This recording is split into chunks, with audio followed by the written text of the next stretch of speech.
Federal government has laid out plans for a universal basic income, and many are worried it's going to incentivize those making low incomes to quit their jobs.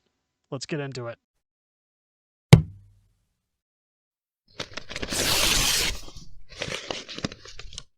Oh, yeah!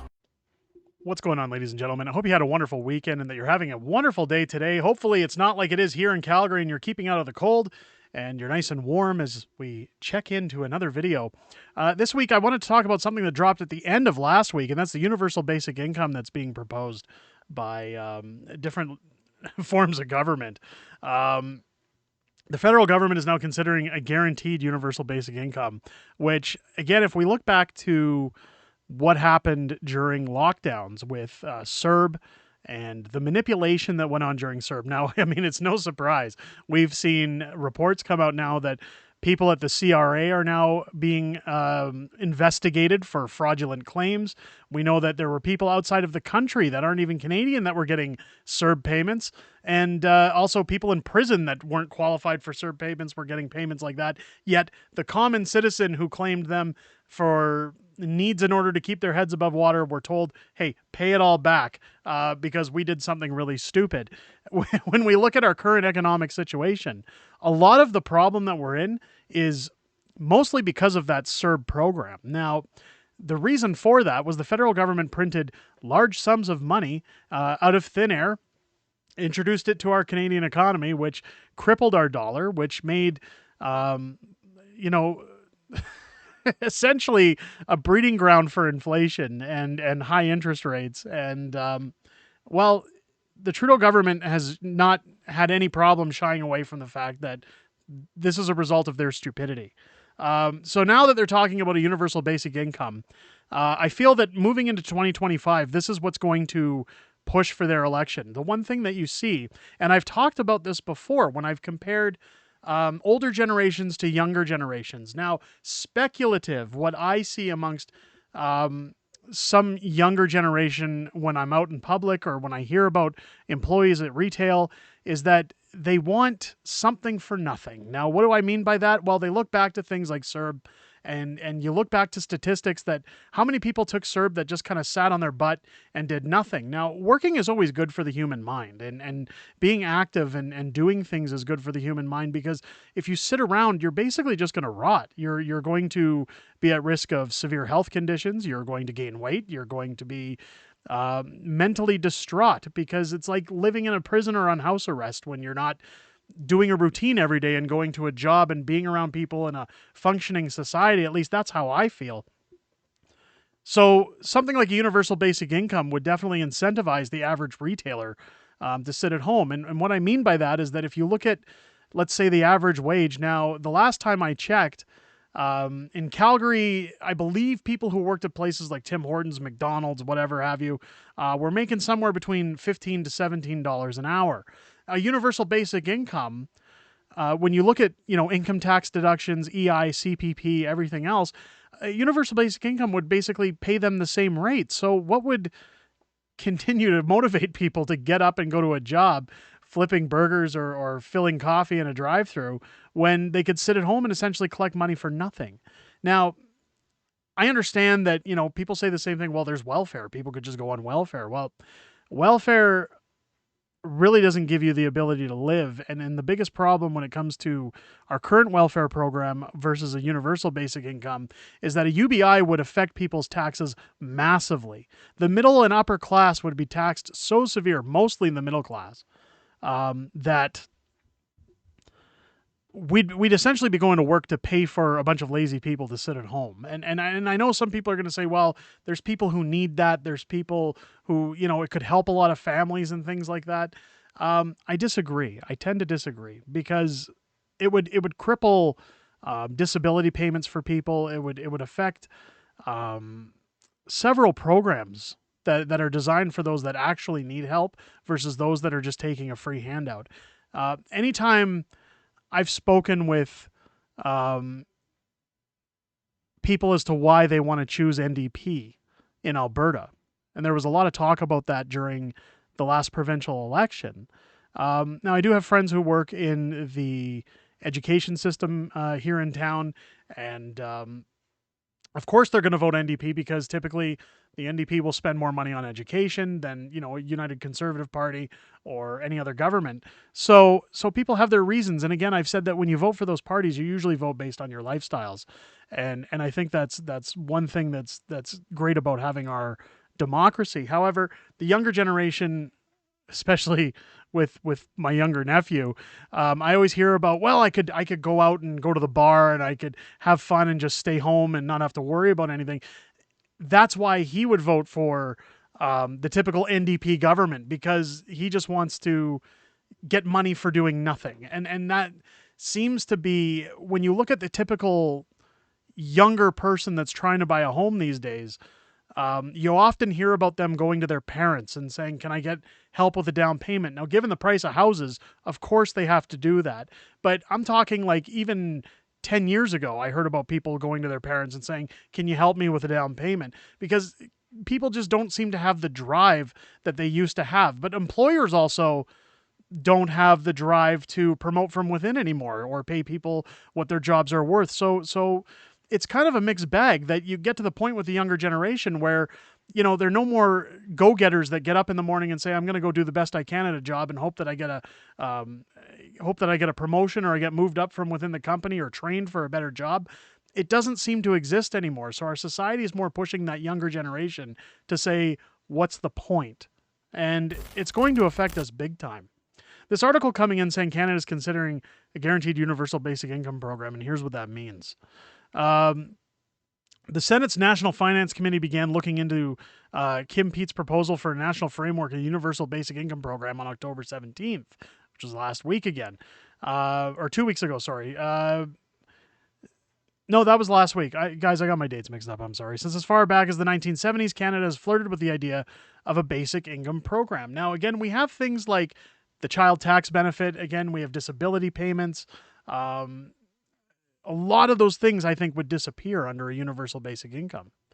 The push for a basic income program gained more momentum during and after COVID-19 pandemic. Again, when the CERB came out, which paid $2,000 a month to millions of Canadians, raised the possibility of a permanent income program. Now that there's movement within the Senate on studying basic income as a real possibility, here's a rundown of what it is, how it works, and what it might look like. It'd be a payment from the government that everyone would receive, no matter an individual's income level or need. Again, those who don't need it, someone's got to pay for it. There's no such thing as free money. Most modern conceptions of UBI don't conform to its literal meaning anymore. A fellow with poverty policy think tank told The Star. Nowadays, UBI has become a mean to any kind of basic income plan, which usually takes the universal form or a guaranteed income plan that scales depending on a person's need. So again, I think you can justify that to something like the Canada Child Benefit, where if you have one kid, you get X amount of dollars. More than one, two childs, you get, or children, I should say, two childs, you get X amount of dollars, and so on and so forth. And it's always based every July after you've done your income taxes. It's based on your income. So again, that sounds a lot like how that would work. The Senate bill proposes a guaranteed livable basic income, which again would need to be quite considerable. Although with pensions being at less than $1,000 a month, I shudder to think what livable would be under their means. For anyone in Canada over the age of 17, including temporary workers, permanent residents, and refugee claimants. That one's a big one, because when you think about situations like Roxham Road and the average Canadian saying that, well, statistics in Canada are saying that we're going to bring in, I believe it's 1.3 million illegal migrants over borders in the next 3 years.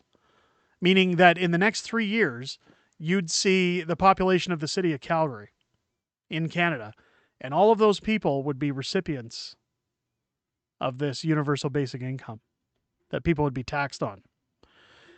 In April 2021, the Parliamentary Budget Officer estimated a guaranteed basic income that provided nearly $17,000 per year for low-income households would cut poverty rates in half, but would cost the federal government $85 billion. So, again, there's no such thing as free money. That $85 billion has to come from somewhere.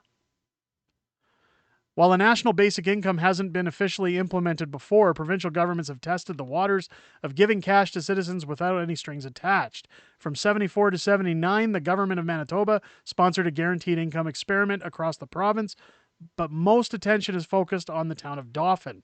There, the Mincome Project guaranteed every household a minimum income, meaning if no one in the household worked, they would receive the maximum amount from the government, with a reduced rate for every dollar pulled in by the household. So again, you're rewarded for doing nothing.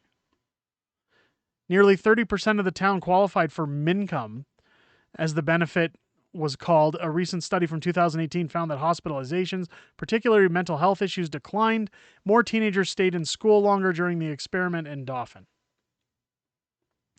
2017, Ontario underwent from Premier Kathleen Wynne, launched a basic income pilot in Hamilton, Thunder Bay, and Lindsay. The project was meant to target 4,000 low-income people in the target region, giving them up to $17,000 annually over 3 years.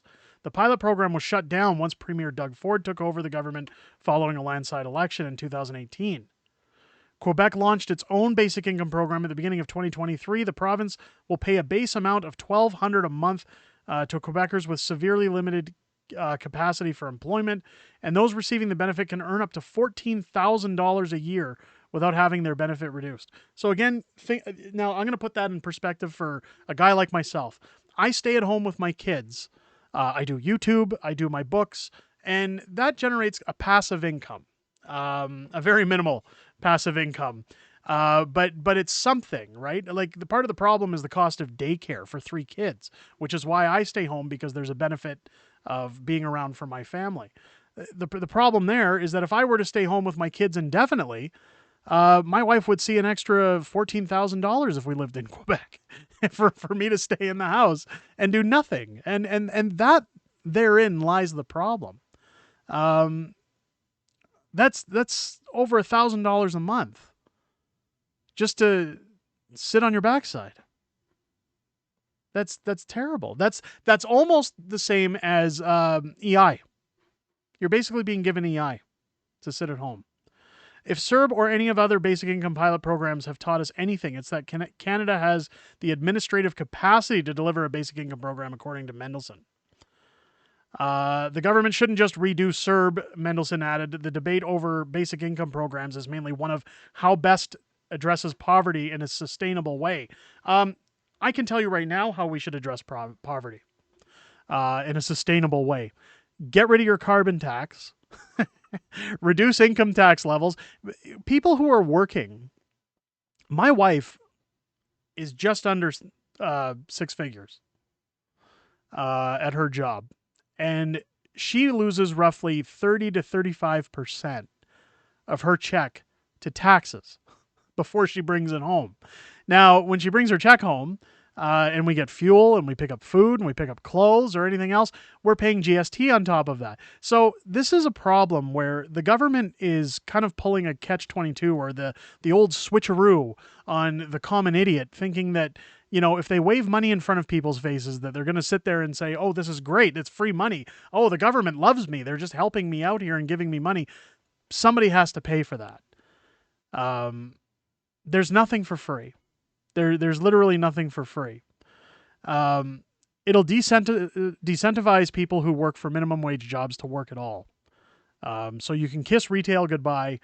You'll have generic box store 1 and generic box store 2 where you go to get your supplies. I would see many businesses closing because they couldn't afford to hire staff at that point. You'd have a generation of people with very little motivation to learn any skills, trades, better themselves. Because again, if what they're doing is good for themselves, what's stopping them from going out and spending their checks getting marijuana and you know, snacks and sitting on the couch and watching Netflix all day? I guess that's the problem that I see here, is that